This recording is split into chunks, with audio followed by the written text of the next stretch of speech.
You're watching Living Proof TV. Pressure bus pipe, yo. Woo!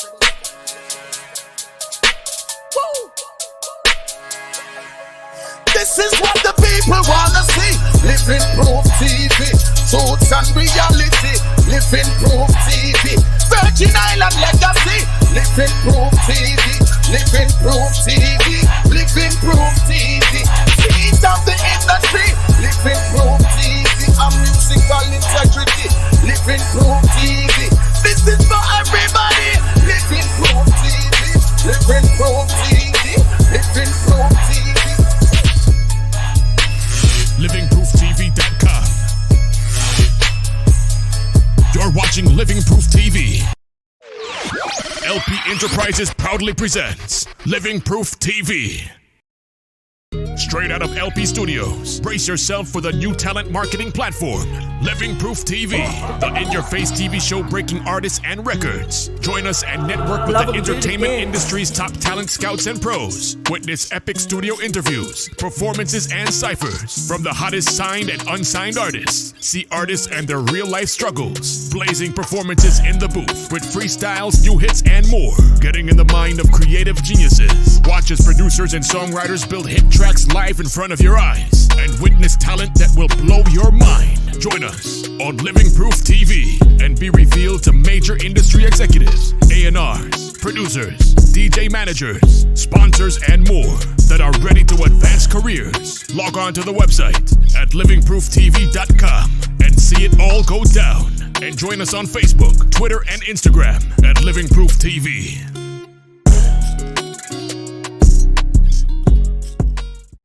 Grey Goose presents the VIP room right here on Living Proof TV.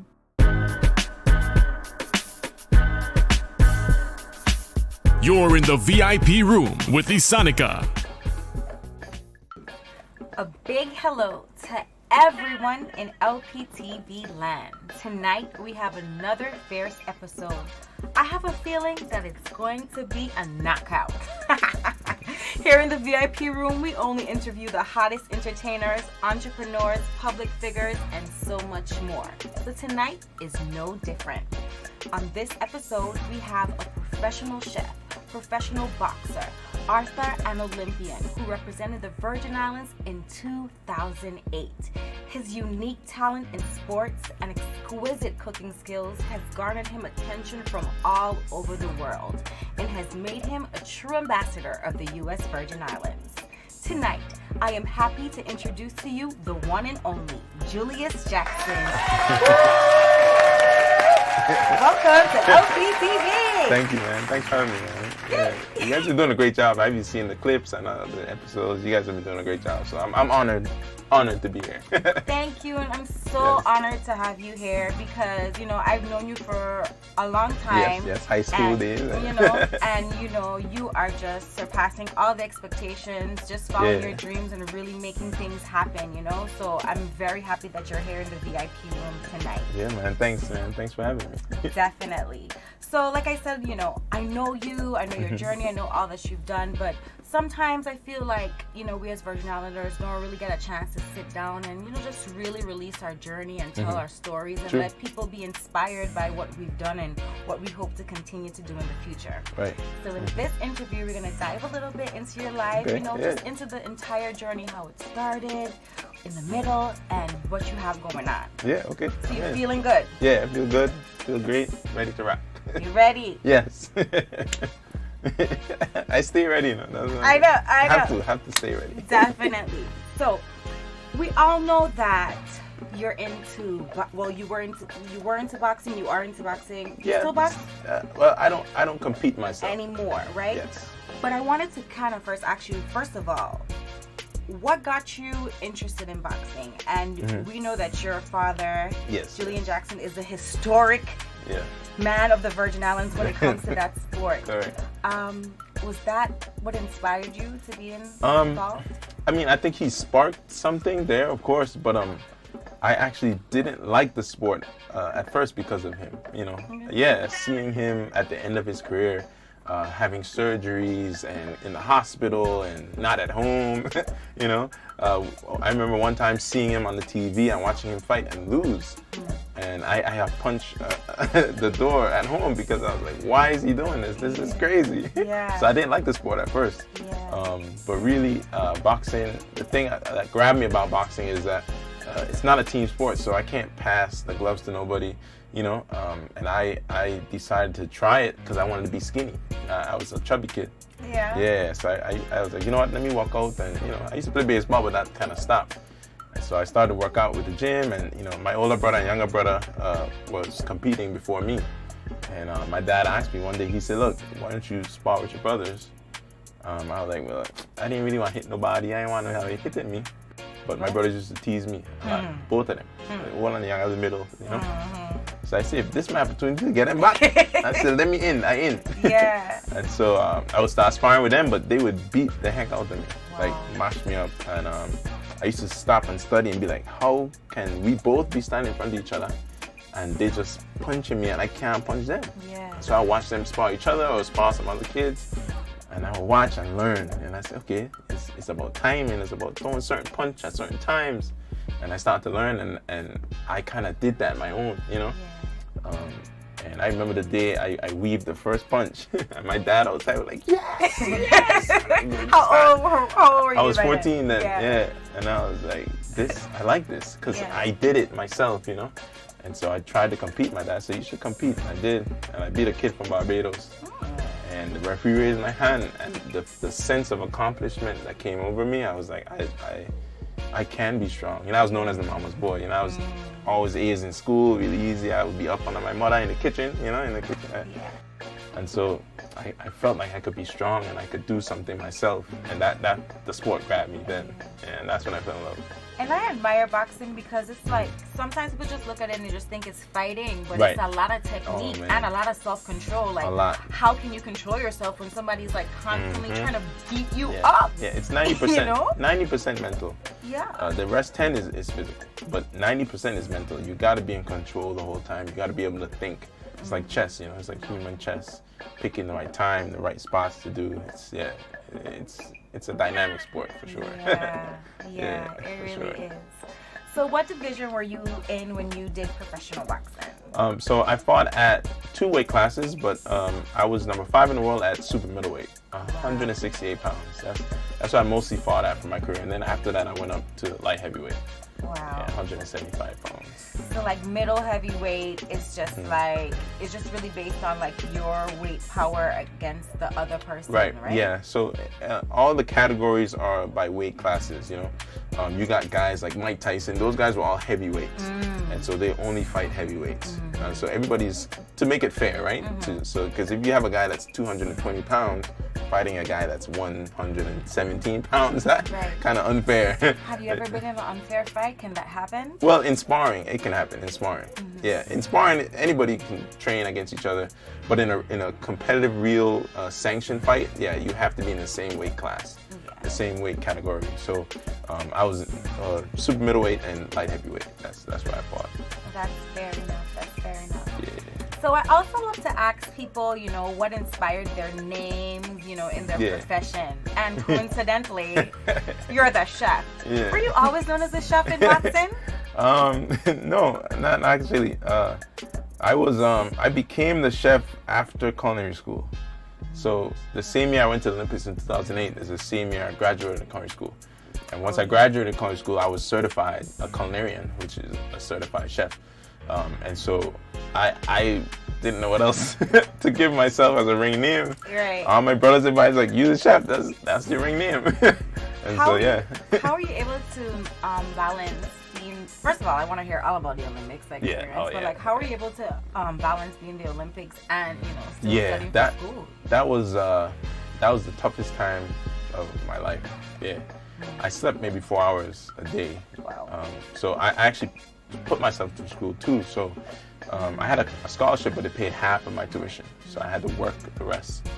So my days, especially when I found out I could qualify for Olympics, I just was training too, So I would wake up, run, right? Get the workout in first, go to class, go to gym right after that and hit the bag and spar and do all that, and then go to work at the end of the day and get home by 10, 11 p.m. and try to fall asleep to wake up for 4:30, 5 o'clock to go run again. I'm tired just Yo, hearing about it. It was actually, to this day, thinking about it, I don't know how. I was just so driven that I did it. My final exam for like, I think almost my second to last semester, I slept through the whole thing. What? Like, I set my alarm, I went to the gym, I went to walk, I come home, and I said, okay, exams tomorrow. I set up my clothes, I went to sleep. But my body say, bro, it ain't happening. My alarm went off, everything. I ain't hear nothing. Yeah. And I pop up like 9 o'clock in the morning. Oh, I grab my clothes and I jump on my bike. I was biking around that thing. And thank God my chef was like, yo, Julius, what happened? I said, I just didn't get up. And he's like, you could take it tomorrow. But he knew I was training, you know, he knew. So I got away with that. I was lucky. Yeah, I'm a Yeah, because I don't know, just the drive, you know, the human body's crazy, you know. You really could push yourself to limits that you never know you could, you know, and I really pushed myself to limits. I was able to do it all in one swoop. Yeah, that's a lot of willpower. Yeah, it was the straight willpower, like, it just kept me going every day. No doubt. Keep it locked. We'll be right back with more Living Proof TV. The VIP room is brought to you by Grey Goose.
We're back with more Living Proof TV.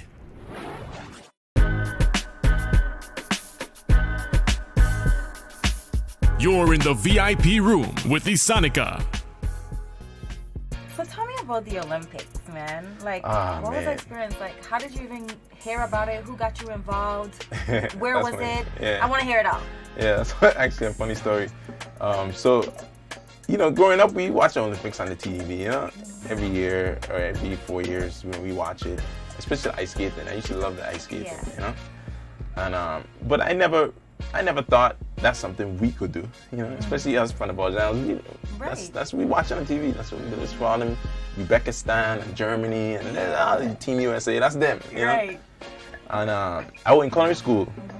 And I get a call from my father, and I was in class, and he knew I'm in class, so I'm like, what are you calling me? In class. Right. So I kind of sneak off to the side, and I answer, I say, yo, Pop, what's up? I'm in class.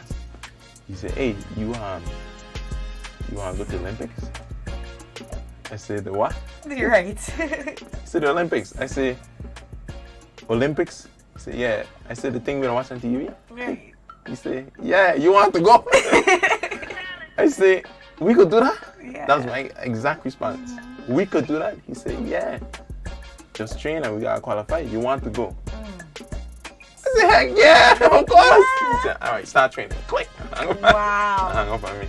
Yeah, and so we had a Olympic committee, and we were able to get in line and qualify. And so we had to go to like 3 tournaments to qualify.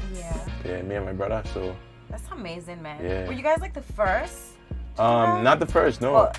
There's been a couple. My dad didn't get to go actually. Okay. Because the U.S. had boycotted that year. There was a war with Germany, and they boycotted that Olympics when he could go. But there's been like 2 Virgin Islanders before us. Shields was his last name, and someone else. But me and my brother made history by being the 2 boxers who are family in the same sport, and also to qualify for the same sport with the least amount of population. under 100,000. So we made history with that. Yeah. Yes. Yeah. He qualified before me. I almost quit. I was like, it's for him, you know. John thing. He's a beast, you know. That's for him. He could, you know. I'll just be a chef. And my father was like, nah, bro.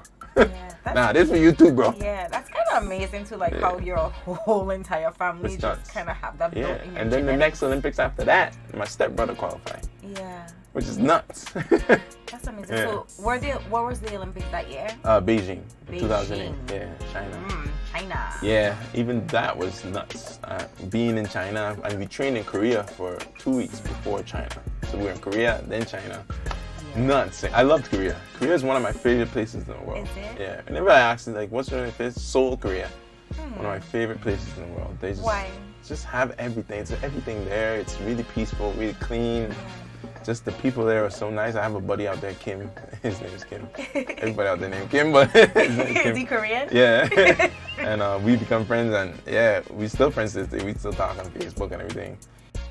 Really nice place. But we trained there and then went to Beijing, and man, that like being labeled as one of the best in the world, and then being in a village with everybody else that's labeled being the best in the world. Yeah. It was nuts. The energy, like the opening ceremony was crazy, man. Like there's no feeling like that. When we in line, and because we're the USVI, you know, it's in alphabetical order, all the countries. USA is right in front of us. And Team USA, the basketball team always walks out last. And so we in line waiting to walk out with just the USA basketball team. Kobe, LeBron, Jason Kidd, CP3, Carmelo Anthony. We just did chilling talking. What? Like we just on the block. For real? No joke, man. We just did talking. Hey, I love the VI. I'm in VI all the time. I said, Carmelo, you're lying. He said, I'm in Virgin Islands all the time. That's where I shop. That's where I get my jewelry. That's where I got this chain. We said, nah, you lying. See, I'm there. Just nobody knows. Yo, crazy. Yeah, we just did talking up with that man. Yeah, like it was a crazy like experience because everybody kind of sees each other as like the same. You know, we're all, you know. You guys all made it there. I mean, we're all like the top. Like it was like that kind of vibe. It was something that got you Man, there. crazy amazing. You have. Yeah, crazy amazing experience. You know, in the village, just being around people. Like it was nuts. Yeah. Free food, free drinks, everything's free. Yeah, you know Olympics. There's like a McDonald's you could go. I don't know why they have McDonald's in the Olympic Village. Did somebody tell me that? It's a trick. Yo, the worst food for you. For the top athletes in the world, yeah. It was nuts. But yeah, free McDonald's. You go and just order what you want. There's vending machines. You got a key on your thing. You just put on the vending machine. Coca-Cola. They got Coke. Yo, I don't go back and think like, why? They just like sodas. Yeah, it's crazy. Yeah, it's crazy. But it was fun, man. Would you say like that was one of the most competitive fights you've been in the Olympics? Yeah. And actually leading to that, to qualify, some of the toughest fights I've had. The guy that I fought in the Olympics, his name is Kenny Egan. I'll never forget him. We matched on Facebook still to this day. Yeah, he's actually gonna make a documentary. He's a big Irish, he's from Ireland and he's been big. He wrote books and everything after the Olympics and all that. He didn't turn pro though. I was hoping he turned pro so we could fight again. But he beat me in the World Games, which was the first qualifier for the Olympics. He beat me. Big, strong, hairy chest Irish guy. I was 19. Wow. And he was 25, I think. But we were same weight class. That's boxing is just about the weight class. True. And man, he was hitting me so hard. I remember going back to the con after the first round. Yeah. And my father, like, you good? I said, man, this man hitting me hard, man. This man hitting hard in the pop. Yeah. He said, I could see. He said, just move. Just stick and move. That's all I could do. But in the Olympics when we fight, it was different, you know. About 2 years passed, so. I was really there now with him, you know. I grew up a little bit, you know. You kind of had some experience because he knocked you right, off. yes, exactly. And so I knocked him down in the second round. And so he boxed me and moved and beat me, you know, by moving.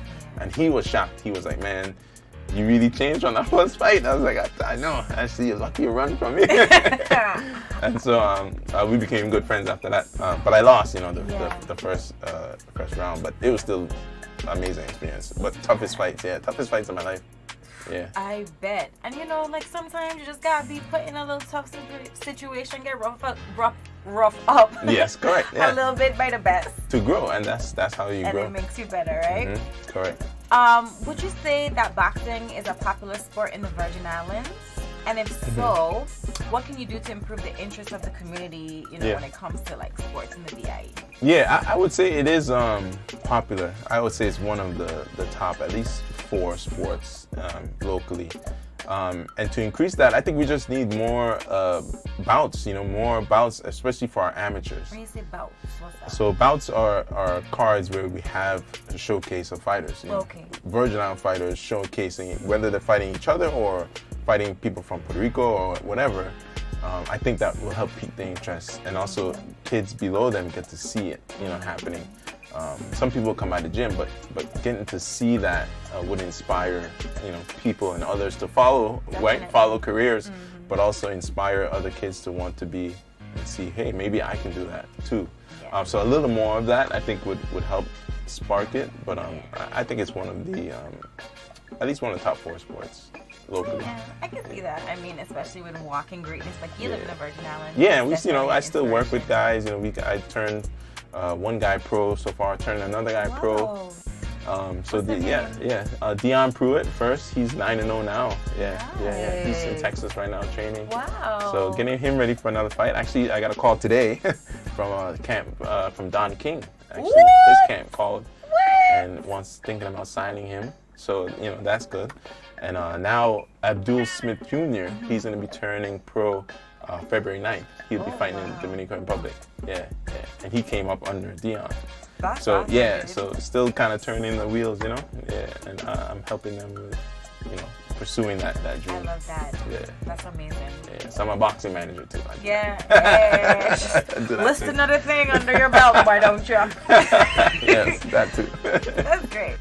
Now we're going to switch gears a little bit. I want to ask you questions about your journey and getting involved in cooking and all of that good stuff. Yes. But before we do that, we'll be right back on Living Proof TV. Stay tuned. Keep it locked. We'll be right back with more Living Proof TV. Get seen, get heard, and get booked right here on Living Proof TV. Looking for a studio to handle all of your production needs? Look no further. LP Records and Lava House Studios offers production services from start to finish. From professional recordings on the best audio gear to building your music live with expert musicians and producers, LP Records and Lava House Studios have got you covered with all your audio and video mixing, editing, and engineering needs. Complete your project with our pro graphic designing and t-shirt printing services for maximized marketing of your product. Call today. Appointments only. We're back with more Living Proof TV.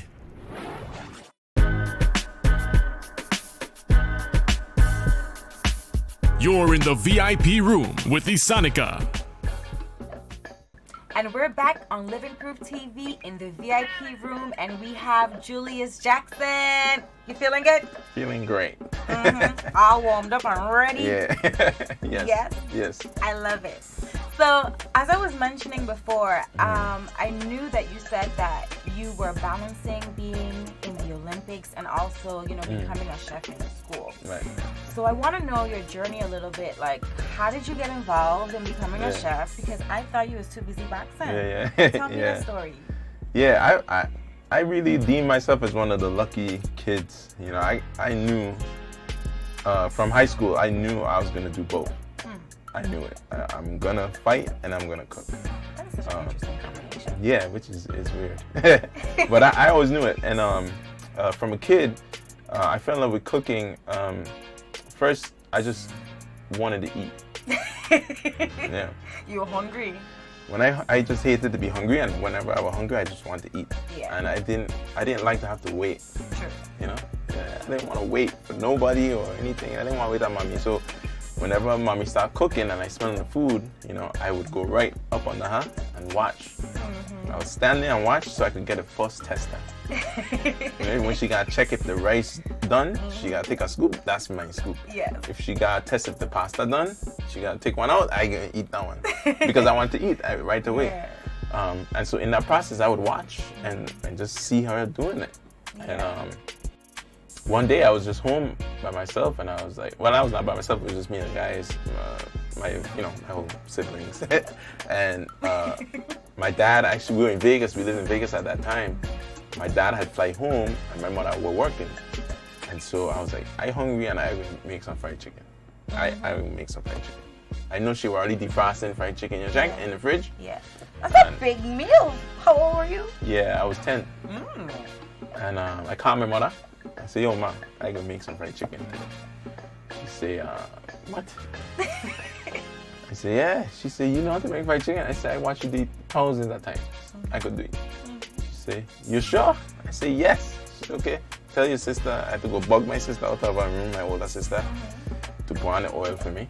So she did. And so I went in the fridge, get the chicken that was defrosting, get a plastic bag, like she used to do, get a plastic bag. I chop about 5 pieces in a plastic bag, get some adobo, and way too much come out, and I'm like, oh snap. Tie it and I shake it up, you know? Yeah. And try right in it. Yeah. And as I was doing it, no, way too salty. It was salty. I mean, I eat it, but it was salty. Yeah. As I was doing it, everybody's smelling it in the house, so they're like, yo, we want some too. So I said, okay. So I had to put some more in the bag, dump some more adobo, shake it up, fry some more. And so I took it out and put one on each plate for everybody. And I remember walking from the kitchen. I could see now walking from the kitchen and seeing everybody on the table trying the chicken. Yeah. Some of them were like, "What's that too salty?" One of them said, "Mine still have blood in it." But we were all like talking and laughing and correct, growing together. Yes, that, and I was like, wow, I gave, like we were hungry. I was hungry, so I provided a need, but also created this environment of us just kind of laughing and talking. Like, I want to do this again. You know, I want to create this again. Yeah.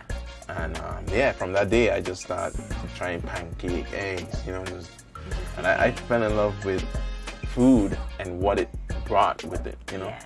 Yeah. The necessity of eating. Full people are happy people. Yeah, right? And then that just feeling of camaraderie and happiness and smiling and, you know, I just fell in love with food.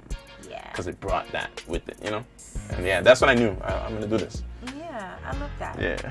So what amazing opportunities have becoming a chef? Yeah, quite a bit actually. I'm sure. Tell me all about it. Quite a bit, man. One, I love culinary school too. I had some really good relationship building and opportunities through culinary school. Some opportunity I couldn't take, like going over to Europe and things like that. I got offered to do that because I was on the dean's list, you know. Nice.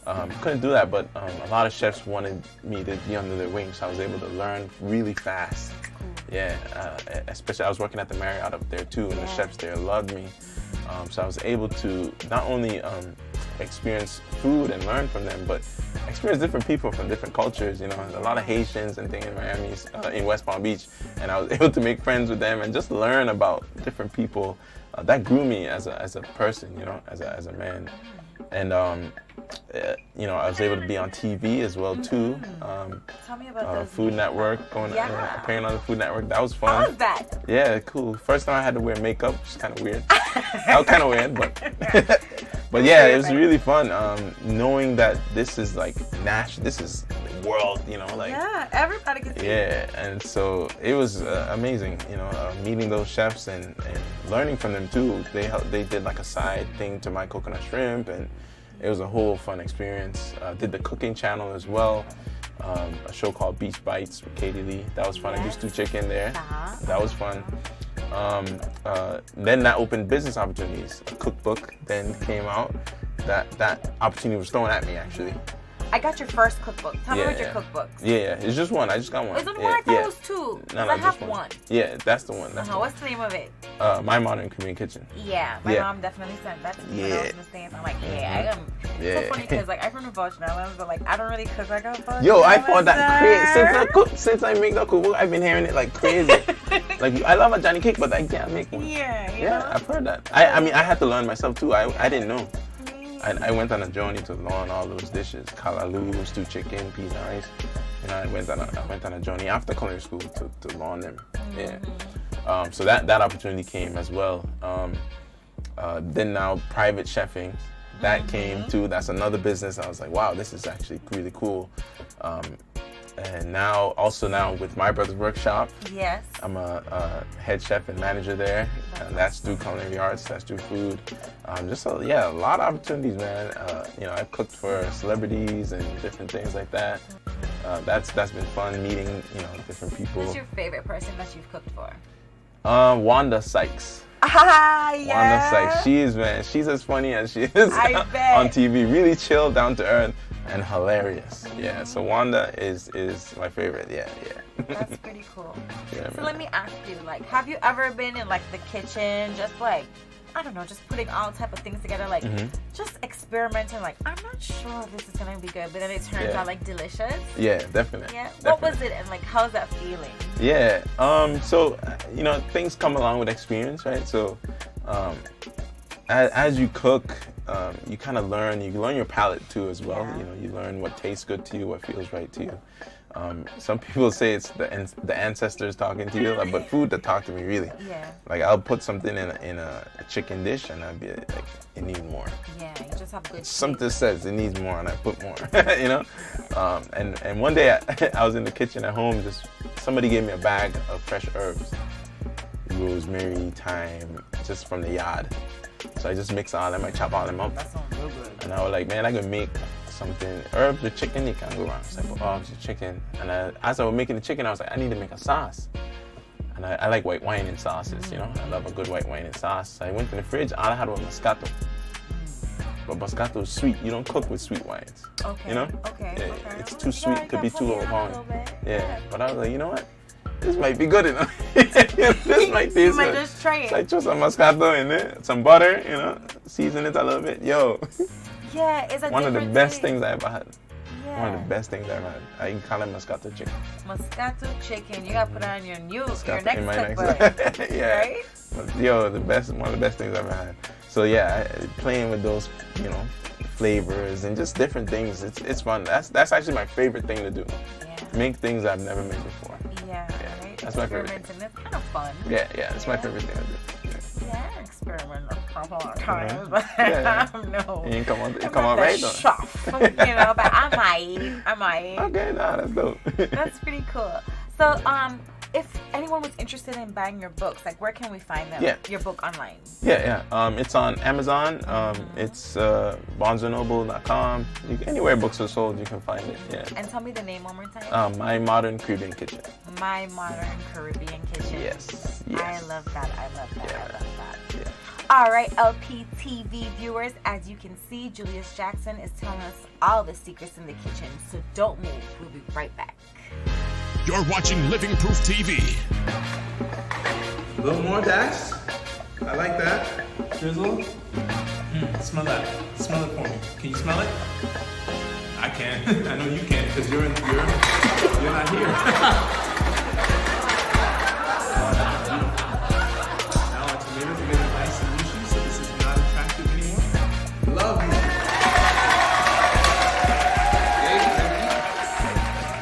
Keep it locked. We'll be right back with more Living Proof TV. Get seen, get heard, and get booked right here on Living Proof TV. Straight out of LP Studios, brace yourself for the new talent marketing platform, Living Proof TV, the in-your-face TV show breaking artists and records. Join us and network with the entertainment industry's top talent scouts and pros. Witness epic studio interviews, performances, and ciphers from the hottest signed and unsigned artists. See artists and their real-life struggles, blazing performances in the booth with freestyles, new hits, and more. Getting in the mind of creative geniuses. Watch as producers and songwriters build hit tracks live in front of your eyes and witness talent that will blow your mind. Join us on Living Proof TV and be revealed to major industry executives, A&Rs, producers, DJ managers, sponsors, and more that are ready to advance careers. Log on to the website at livingprooftv.com and see it all go down. And join us on Facebook, Twitter, and Instagram at Living Proof TV.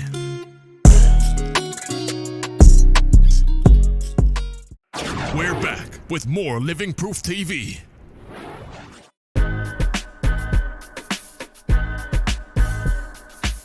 You're in the VIP room with Isanica.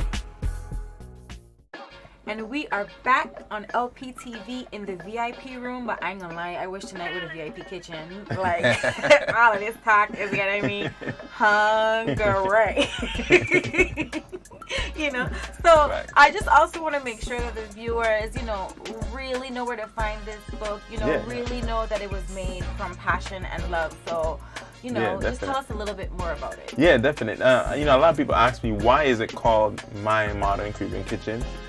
It's because I went on a journey to find out, you know, a lot of how we've made these recipes and these foods that I like to eat.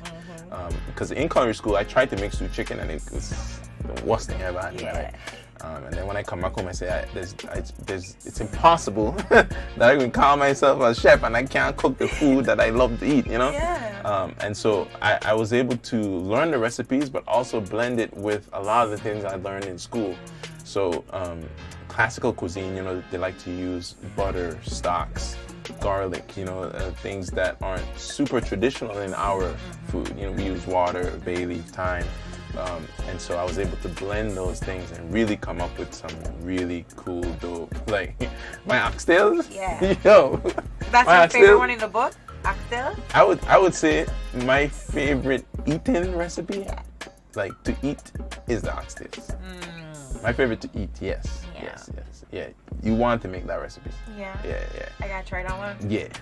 And so I don't use just water. You know, I use stocks. I use different Right. things. Give it some And flavor. it really brings it up a notch, you know. So that's why it's called My Modern Caribbean Kitchen. And so yeah, Amazon, Barnes & Noble, wherever books are sold, you guys can find it. I love that. That's amazing. Yeah. Would you ever be inspired to write another cooking book? Yeah, I mean, I've had, and I'm sure people have heard, you know, like, oh, there's another one. You know? So I've been inspired. There's been some talks. There was another one. Yeah, there's been some talks, but not yet. Not yet. I just too But anxious. maybe soon. Maybe soon.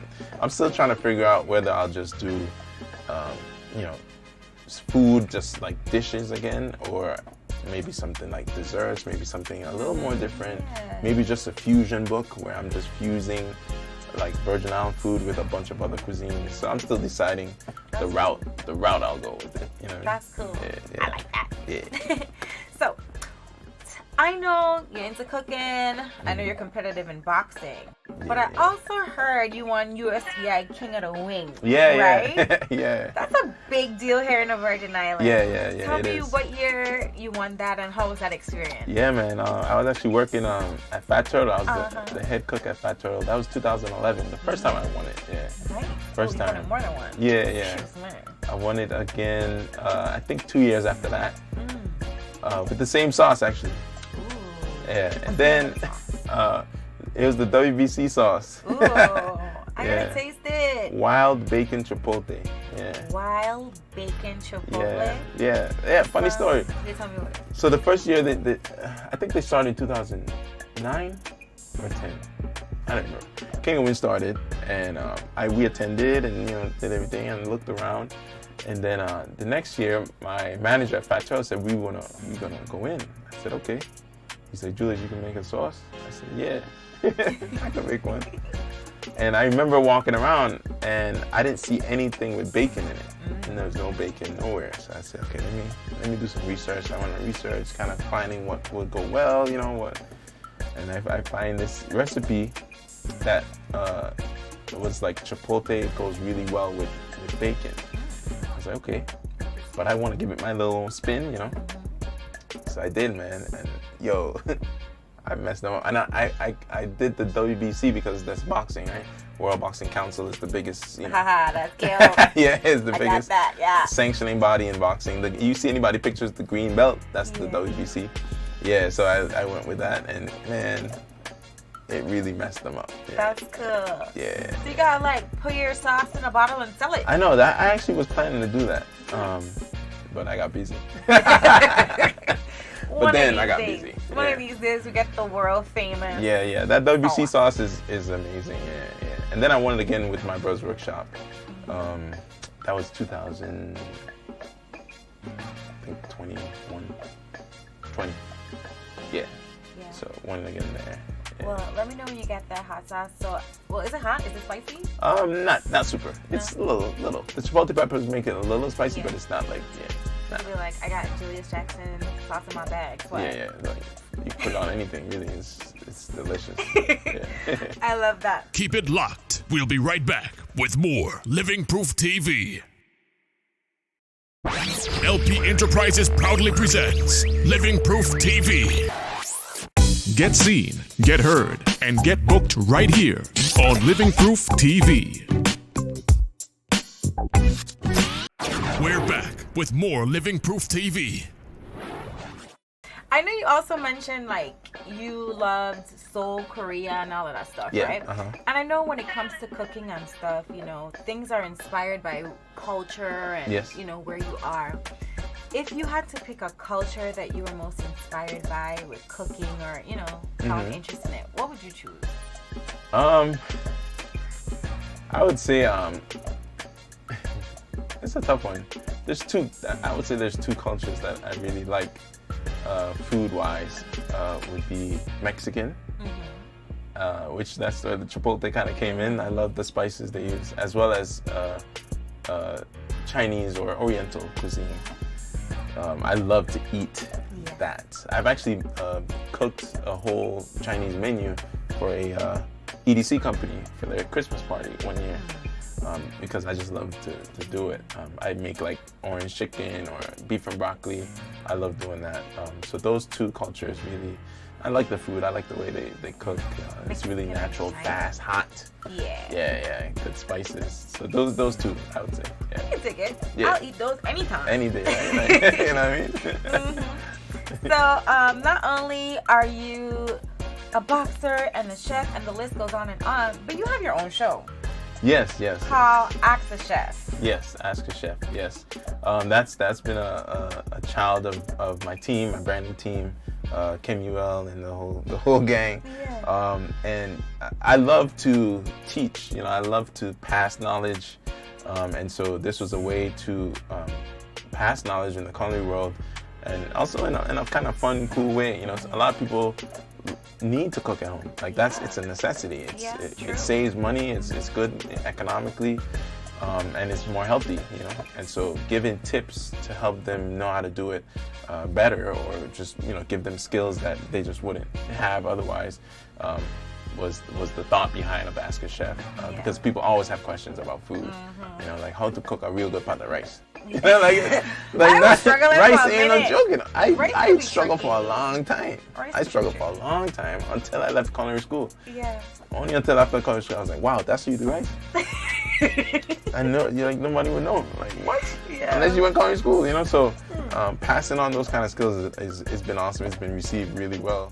So where can we find Ask the Chef, the show? Yes, on Instagram. It's an Instagram show. Yeah. I love that. Yeah, Instagram Reels. Yeah, and I've done a few different. I did rice, knife skills. We've done a couple, man, and also it airs on the Hot Ones show as well. There's a segment, Ask a Chef segment, so we got a few things there too. So that's super cool.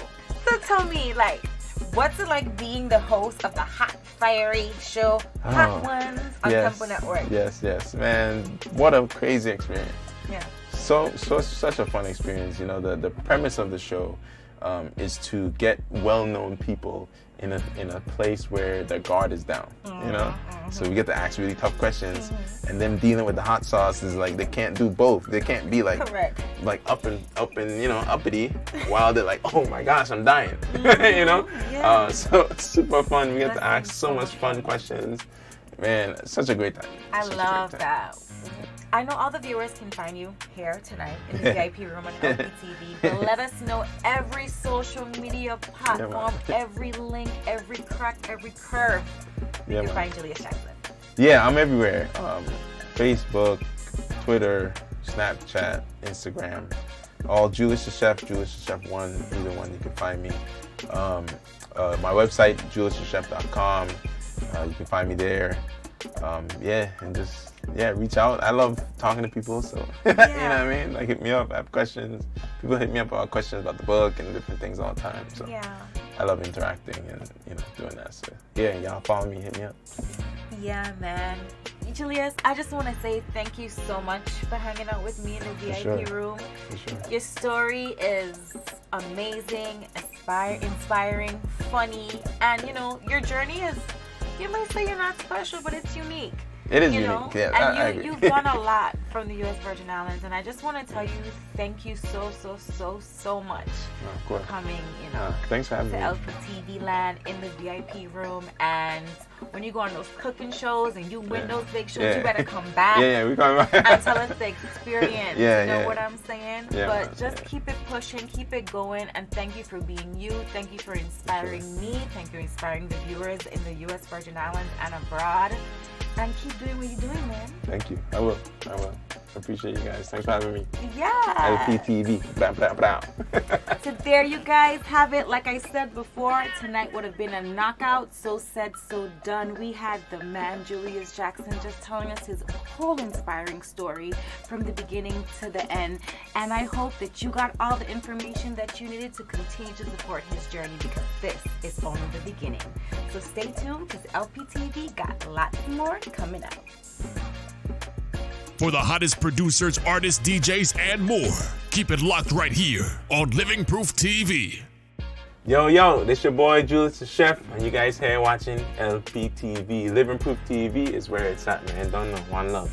Rah. The VIP room was brought to you by Grey Goose. Please drink responsibly. LivingProofTV.com. Thanks for watching, and stay tuned for the next episode of Living Proof TV.